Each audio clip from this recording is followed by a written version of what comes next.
Hello दोस्तों, स्वागत है आपके अपने YouTube channel BK physics master में। फिर से हाजिर हूँ एक और बहुत ही इम्पोर्टेंट वीडियो के साथ। आशा करता हूँ आपकी तैयारी बहुत बेहतर चल रही होगी।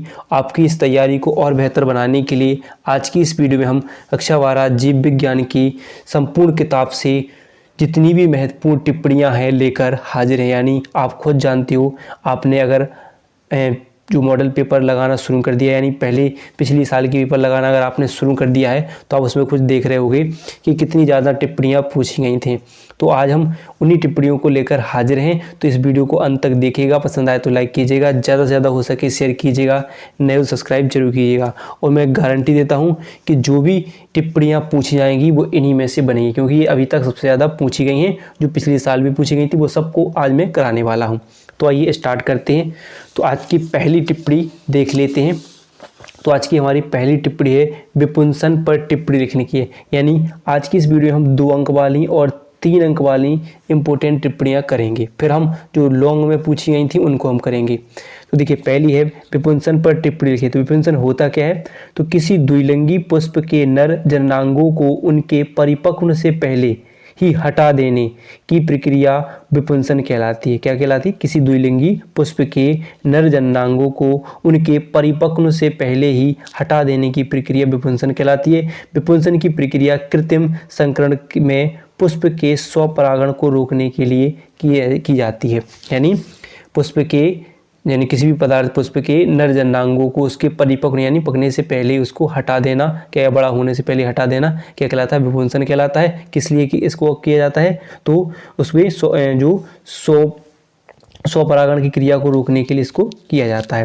तो समझ आया विपुंसन होता क्या है। फिर अगला प्रश्न देखिए। अगला प्रश्न क्या है? अनिषेक जनित फल पर टिप्पणी लिखिए, या आ जाएगा अनिषेक फलन पर टिप्पणी लिखिए। और जो सबसे इम्पोर्टेंट टिप्पणी है तो इसको पढ़ लेना है। क्या लिखूंगा? अनिषेक जनन। तो क्या होता है? यह शब्द नेल ने दिया था। अनिषेक फलन किसने दिया था? तो नेल ने दिया था। इसमें क्या होता था? सामान्यता निषेचन के पश्चात अंडाशय फल में परिवर्तित होता है, लेकिन प्रकृति में कभी कभी बिना निषेचन के अंडाशय फल में विकसित हो जाता है। यह प्रक्रिया अनिषेक फलन कहलाती है तथा फल अनिषेक फलित या अनिषेक जनित फल कहलाता है। यानी जिसके भी बिना निषेचन के अंडाशय का फल में विकसित हो जाना क्या कहलाता है? अनिषेक जनित या अनिषेक फलन कहलाता है। किन किन में होता है? जैसे केला, पपीता, संतरा, नाशपाती, अनानास आदि, ये सब उसके उदाहरण हैं। फिर अगला प्रश्न देखिए, जो सबसे हम इसको अब वेरी वेरी वेरी इंपॉर्टेंट टिप्पणी कहेंगे। प्रश्न पूछ लिया जाएगा त्रिसंलयन पर संक्षिप्त टिप्पणी लिखिए, या पूछ लिया जाएगा द्विनिषेचन पर टिप्पणी लिखिए, संक्षिप्त टिप्पणी लिखिए। छोटी में देखेंगे 2 अंक में 3 अंक में पूछी जाएगी। तो होता क्या है? तो क्या है देखिए, पहले कुछ बात समझिए होता कैसे है इसमें। तो मान लीजिए जैसे यहाँ पर देखिए कि यहाँ पर ये क्या हो गई? सहायक प्रतिमुख कोशिकाएं। ये क्या होती है? प्रतिमुख कोशिकाएं। ये ध्रुवीय बीजांड के अंदर की बात कर रहे हैं। ये अंडप, ये सहायक कोशिकाएं होती हैं। जब कोई 2 नर युग्मक यानी किसी परागनलिका में जब अंकुरित परागकण परागनलिका में आता है तो 2 नर युग्मक का निर्माण करता है। अब एक नर युग्मक किससे? जो अंडाशय यानी जो अंडप जो है, अंडप से निषेचन करके क्या बनाता है? द्विगुणित युग्मनज बनाता है, जिसे सत्य निषेचन कहते हैं। और दूसरा नर युग्मक ध्रुवीय केंद्र से निषेचन करता है, जिसे हम त्रिगुणित युग्मनज बनाता है, जिसे हम त्रिसंलयन कहते हैं, त्रिसमीकरण कहते हैं। इस प्रकार जो इस पादप में यानी इसमें बीजांड में कितनी बार प्रक्रिया निषेचन की क्रिया हुई? 2 बार संपूर्ण हुई, तो इसे हम दोहरा निषेचन भी कहते हैं। तो देखिए आइए कैसे समझते हैं, उसी को देखिए। यहाँ पर लिखा हुआ है कि आवृत बीजी पादपों में भ्रूणकोश में परागनलिका से मुक्त एक आगुणित नर युग्मक आगुणित अंड कोशिका से इससे बताया कि नहीं, अंड कोशिका से संयोजन करके द्विगुणित युग्मनज बनाता है। क्या बनाता है? द्विगुणित युग्मनज बनाता है, युग्मनज का निर्माण करता है। यह प्रक्रिया संयुग्मन या सत्य निषेचन कहलाती है। जबकि दूसरा नर युग्मक था वो किससे? दूसरा नर युग्मक द्वितीय ध्रुवीय केंद्रक के साथ मिलकर त्रिगुणित प्राथमिक भ्रूणपोष केंद्रक का निर्माण करता है। यह प्रक्रिया क्या कहलाती है? त्रिसमीकरण या त्रिसंलयन या त्रिसमीकरण कहलाती है। क्या करता है? ये जो दूसरा नर युग्मक है वो ध्रुवीय केंद्रक से जन करके क्या बनाता है? त्रिसंलयन या त्रिसमीकरण यानी त्रिगुणित युग्मनज बनाता है, जिसे हम त्रिसंलयन या त्रिगुणक कहते हैं। इस प्रकार क्या करते हैं, इस प्रकार दोनों नर युग्मक निषेचन की प्रक्रिया में भाग लेते हैं, अर्थात निषेचन 2 बार होता है, इसलिए इस प्रक्रिया को द्विनिषेचन कहते हैं। और इसकी खोज SG नवासेचन ने सन 1898 में फ्रिटिलिरिया तथा लिलियम के पादप में की थी। तो किसमें, फ्रिटिलिरिया और लिलियम के पादप में द्विनिषेचन की खोज हुई थी। अब देखिए फिर की प्रश्न है, ये भी प्रश्न आप खुद जानते हो कितना इंपॉर्टेंट है। क्या है, बहुभ्रूणता पर संक्षिप्त टिप्पणी। तो बहुभ्रूणता पर टिप्पणी लिखते हैं। क्या होता है कि कभी कभी एक बीज में एक से अधिक भ्रूण विकसित हो जाते हैं, इसे बहुभ्रूणता कहते हैं। यानी कभी कभी एक बीज से अनेक भ्रूणों को विकसित हो जाना क्या कहलाता है, बहुभ्रूणता कहलाता है। इसकी खोज सन 1719 में ल्यूवेनहॉक ने संतरे में की थी। कुछ पादपों में युग्मनज कई खंडों में विभाजित हो जाता है और प्रत्येक खंड से एक भ्रूण का विकास होता है, इसे हम विदलन भ्रूणता भी बहुभ्रूणता भी कहते हैं। तो 2 नंबर में पूछ लिया जाएगा, छोटा सा है, इसको समझना है। आइए तो हम एक और देख लेते हैं, यानी अगली टिप्पणी है उसको समझते हैं। तो अगली टिप्पणी क्या है, अपूर्ण प्रभाविता। क्या है, अपूर्ण प्रभाविता, इसको भी समझिए, बहुत बार 2025 में भी इसको पूछी गई थी। तो ये होता है क्या है बहुभ्रूणता, ये अपूर्ण प्रभाविता क्या होती है। तो क्या होता है, कुछ पादप व जंतुओं में F1 पीढ़ी की संतति में कोई भी लक्षण पूर्णतः प्रभावी या अप्रभावी नहीं होता, अर्थात मध्यवर्ती होता है, इसे ही अपूर्ण प्रभाविता कहते हैं। जैसे कि यहाँ पर देखिए उदाहरण लिखा हुआ है, उदाहरण है क्या है, जैसे देखिए लाल पुष्प और सफ़ेद पुष्प वाले पौधों के मध्य संकरण कराया, तो इनके मध्यवर्ती क्या रंग प्राप्त हुआ, F1 पीढ़ी में गुलाबी रंग प्राप्त हुआ। क्या होना है, गुलाबी रंग प्राप्त हुआ। इसका अगर हम स्वपरागण कराते हैं तो हमें क्या होता है, जो 3 लक्षण दिखाई देते हैं। एक तो देखिए, खुद देखिए, जो कैपिटल R प्राप्त हुआ, तो स्वसंकरण करा R का R में गुणा करें तो RR यानी कैपिटल R मिला, तो क्या होगा, लाल। तो हम देखते हैं यहाँ पर क्या है, लाल पुष्प प्राप्त हुआ। फिर लाल और जो क्या है, गुलाबी रंग, कैपिटल R स्मॉल R क्या, गुलाबी रंग, और कैपिटल R स्मॉल गुलाबी रंग, और बाकी सफ़ेद रंग। तो हमें इसका मध्यवर्ती रंग क्या प्राप्त हुआ, गुलाबी रंग प्राप्त हुआ। तो कुछ पादपों व जंतुओं में F1 पीढ़ी में क्या होगा, F1 पीढ़ी की संतति में कोई भी लक्षण पूर्णतः प्रभावी नहीं होता, कोई भी लक्षण पूर्णतः प्रभावी नहीं होता। जैसे हमने लाल और सफ़ेद का कराया, तो उसमें भी लक्षण प्रभावी तो हमें दिखिए नहीं, इसमें क्या रंग दिखा, हमने गुलाबी रंग दिखाया, यानी पूर्णतः दिखाई नहीं देता है, उसे अपूर्ण प्रभाविता कहा जाता है। सप्रभाविता क्या होता है, तो जब किसी कारक या जीन के एलीन में से कोई भी पूर्ण रूप से प्रभावी या अप्रभावी ना होकर मिश्रित रूप से प्रभाव डालते हैं तो उसे सप्रभाविता कहते हैं। जैसे मनुष्य में रुधिर वर्ग क्या कहता है, सप्रभाविता का एक उदाहरण है, इम्पोर्टेंट है, पढ़ लेना है।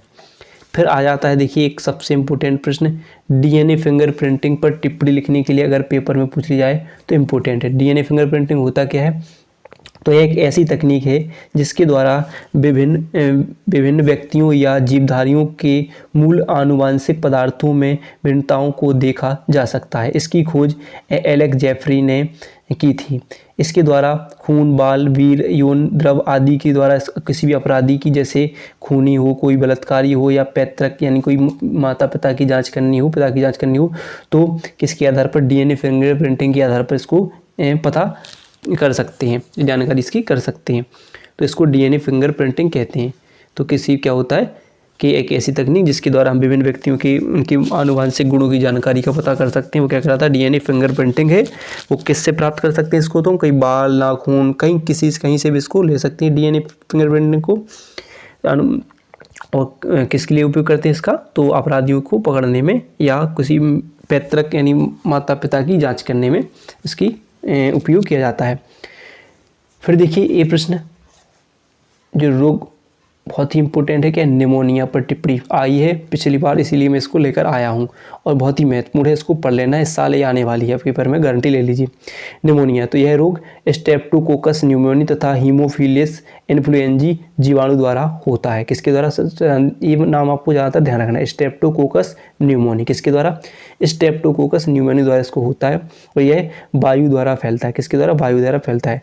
इस रोग में फुफ्फुस यानी फेफड़ों के वायु को संक्रमित हो जाते हैं, यानी वो क्या होता है, संक्रमित हो जाती है और जिससे व्यक्ति को सांस लेने में दिक्कत होने लगती है, यानी परेशानी होने लगती है। इस रोग के लक्षण ज्वर, ठिठुरन, खांसी, सिरदर्द आदि लक्षण इसके दिखाई देते हैं।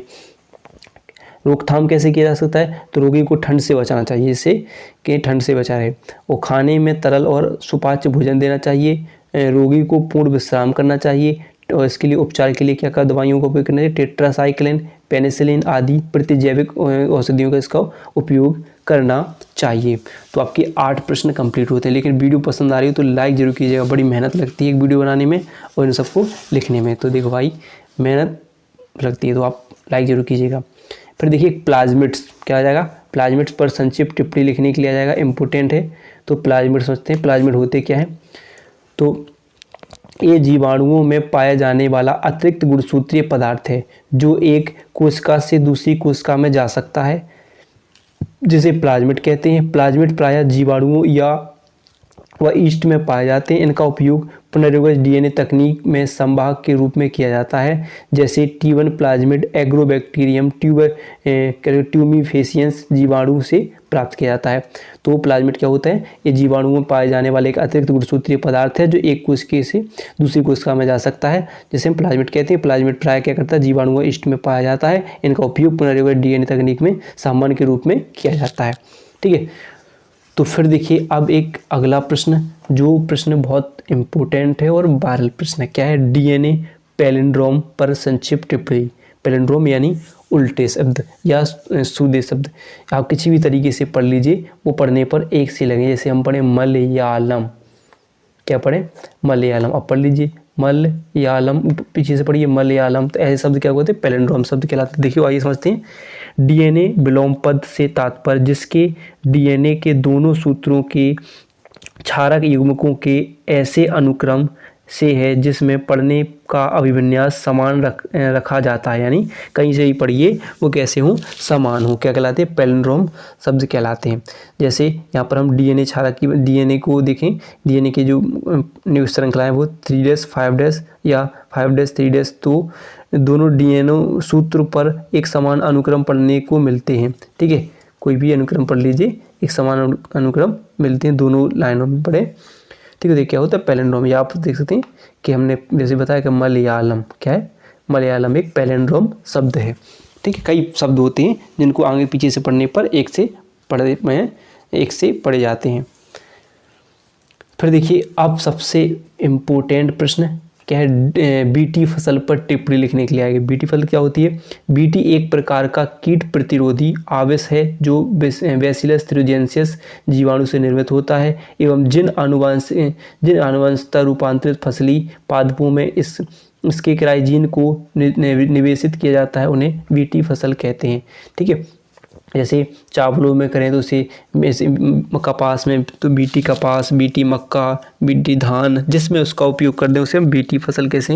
और कौन से जीवाणु को उसमें किया, बैसिलस थ्यूजेंसियस का उपयोग किया जाता है, यानी जो जीवाणु पेड़ पौधों को जीवाणुओं से बचाने के लिए, कीटों से बचाने के लिए इसका उपयोग किया जाता है। फिर देखिए बायोस्फीयर पर टिप्पणी लिखने के लिए, बायोस्फीयर क्या है, तो जैवमंडल पृथ्वी का वह भाग होता है, बायोस्फीयर जैवमंडल पृथ्वी का वह भाग होता है जहाँ सजीव निवास करते हैं। यह स्थलमंडल, जलमंडल तथा वायुमंडल में सम्मिलित रूप से विद्यमान होता है। प्रायः यह जल में समुद्र तल से 6 किलोमीटर नीचे एवं वायु स्थल से 8 किलोमीटर ऊपर तक पाया जाता है। फिर अगला देखिए, आप खुद जानते हुए कितना महत्वपूर्ण प्रश्न है, कीस्टोन प्रजातियाँ क्या हैं।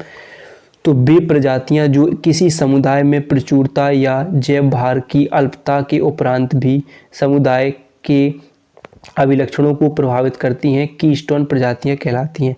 ये प्रजातियां अपनी परस्पर क्रियाओं से समुदाय की संरचना एवं जैविक घटकों को परिवर्तित करती हैं। जैसे उत्तरी अमेरिका में कंगारू चूहों के निष्कासन मात्र से चिहुआन रेगिस्तान हरे भरे चारागाह में बदल सकते हैं।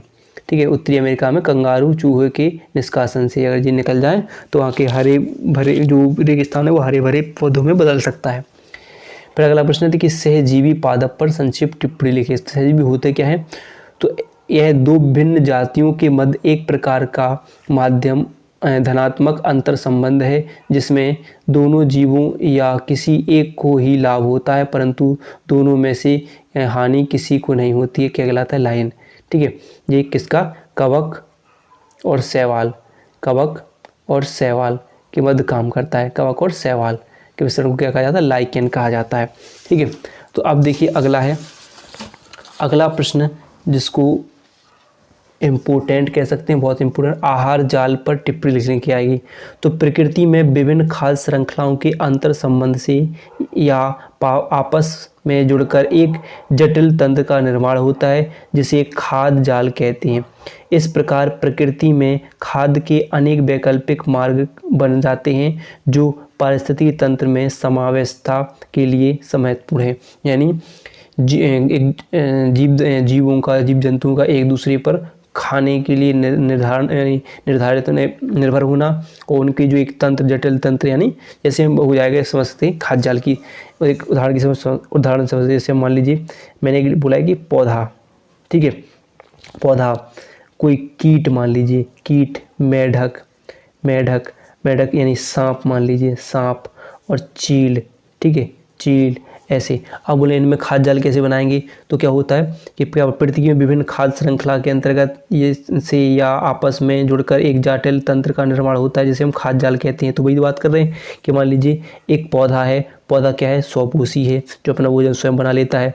फिर उसमें कीट क्या कर सकता है, उस पौधे को खा सकता है, कीट को मेढक खा सकता है, मेढक को सांप खा सकता है, सांप को चील खा सकता है। एक जटिल तंत्र बनता हुआ चला जा रहा है। ये क्या कहलाता है, खाद्य जाल, यानी आहार जाल कहलाता है, या खाद्य जाल श्रृंखला कहलाती है। फिर देखिए तप्त स्थल या हॉट स्पॉट किसे कहते हैं, महत्वपूर्ण है, यानी टिप्पणी लिखने के लिए आएगी इस पर। तो तप्त स्थल पृथ्वी पर पादपों एवं जंतुओं की दुर्लभ प्रजातियों की घनी आबादी के क्षेत्र होते हैं जो मानवीय गतिविधियों द्वारा नष्ट होने के खतरे का सामना करते हैं। ये जैव संवेदी क्षेत्र भी कहलाते हैं। भारत उपमहाद्वीप में इंडो बर्मा, पूर्वी हिमालय तथा पश्चिमी घाट प्रमुख जैव संवेदी क्षेत्र हैं, यानी तप्त स्थल हैं। यानी तप्त स्थल क्या होते हैं, पृथ्वी पर पादपों एवं जंतुओं के दुर्लभ प्रजातियों की घनी आबादी के क्षेत्र हैं। यानी इन स्थानों पर, इन तप्त स्थल में उन जीवधारी या जीवों या पादपों को रखा जाता है जो नष्ट होने की कगार पर हैं, ठीक है, खतरे का सामना कर रहे हैं। तो वे क्या कहलाते हैं, तप्त स्थल या हॉट स्पॉट कहा जाता है, जहाँ पर इन ऐसे जीवों को रखा जाता है जो खत्म होने की कगार पर है। रेड डाटा बुक पर संक्षिप्त टिप्पणी लिखने के लिए आएगा, इंपॉर्टेंट है, लॉन्ग में भी आएगा, इसको चाहिए। क्या होता है रेड डाटा बुक, यानी IUCN द्वारा जारी एक विशेष किताब या सूची है जिसमें विलुप्त, संकटग्रस्त, क्षति आशंकित, दुर्लभ, सुवेद तथा अनुकूलित जीव जातियों का सूचीबद्ध विवरण दिया जाता है। क्या कहलाता है, रेड डाटा बुक कहलाती है। उपयोगिता की बात करें तो ये पुस्तक लुप्त हो रही जीव प्रजातियों की जानकारी देती है। दूसरा, ये हमें वर्तमान में उपलब्ध जीवों की संख्या उपलब्ध कराती है। ये पुस्तक आंकड़ों के माध्यम से लोगों को जीव संरक्षण के लिए प्रेरित करती है और इसमें हमें संकटग्रस्त जातियों के आश्रय स्थल की स्थिति की जानकारी मिलती है।